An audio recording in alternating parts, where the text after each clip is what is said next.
Hi everyone, Mark Rhodes here, author of How to Talk to Absolutely Anyone. In this online seminar, we're going to be going through the skill set and mindset that you need to develop to be able to talk to people you don't know, whether that's in a business situation or a social situation. So let's take a look at what we're going to be covering today.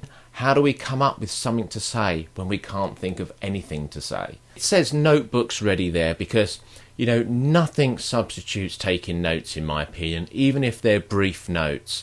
We think we're going to remember it all when we understand it in the moment, but there'll be things come up that are really relevant to you in this presentation. And it'd be really great if you could take down some notes of things that really ring true for you, or you think that's really important for me. So if you've not got a notebook and pen to hand, why not just pause the video now briefly, go get your notebook and pen, and then resume watching the video.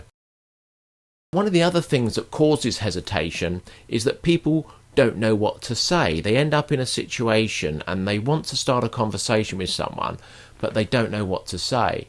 So what I want to look at now is, how do we come up with something to say when we can't think of anything to say?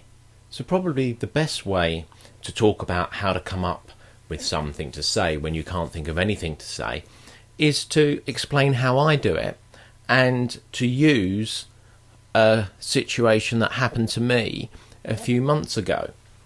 Now, when I'm in a social situation, perhaps it's a party and there's a get-together and I don't know many people there, I've obviously been invited there by whoever's party it is, the hosts if you like.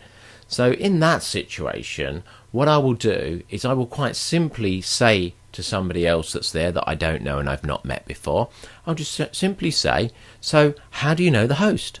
Or if it's John and Mary that are hosting the event, I'll say, so how do you know John and Mary?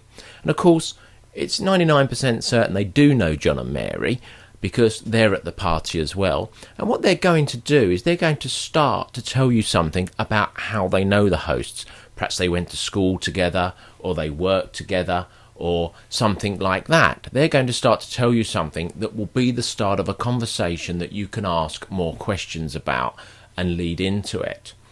Now, another thing that I will ask people, not always in a social situation, but more in a business situation, or perhaps a networking event, or it could be an everyday to-day occurrence.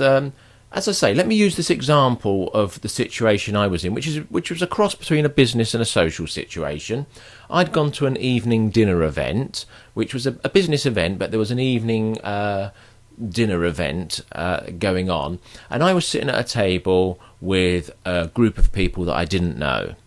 And to the right of me, there was a lady sitting there, and so to start a conversation, I used my line asking about what it was that they did.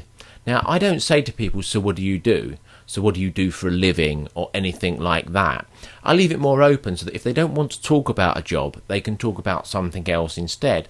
And the phrase I use very casually is, I just turn to them and say, so what keeps you busy during the week then? Because even if they don't work, they're going to be able to answer the question with what they get up to in the week. And that's going to give me more information to respond to and ask them questions about and build a conversation around. So in this instance, I turned to this lady and said, so what keeps you busy during the week then? And she turned to me and said, well, actually, I run a wedding dress shop. I own a wedding dress shop and I spend my week running it.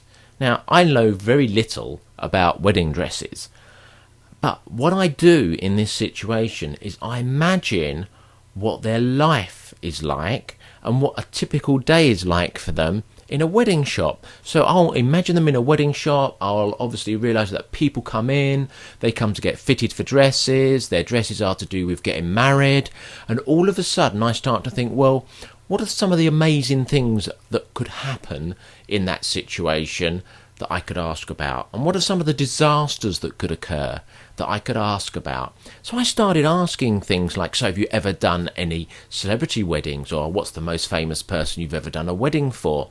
Or have you ever done a wedding for the same person twice, where they're marrying someone else? It's a second wedding and they've come back for a different dress.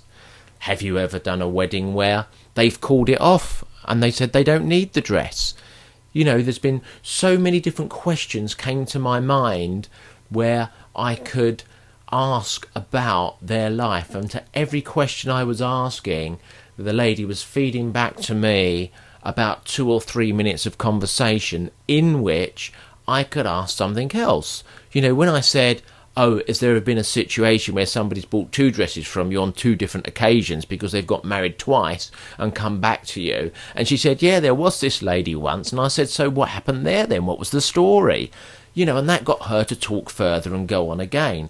So really just asking a question about what keeps people busy, and then imagining what their day or week's like when they've told you what they do. Just picture that in your mind and imagine what's likely to happen and build some questions around that. That's how I come up with things to say. Thanks for joining me on this webinar, and I look forward to helping you again in the future.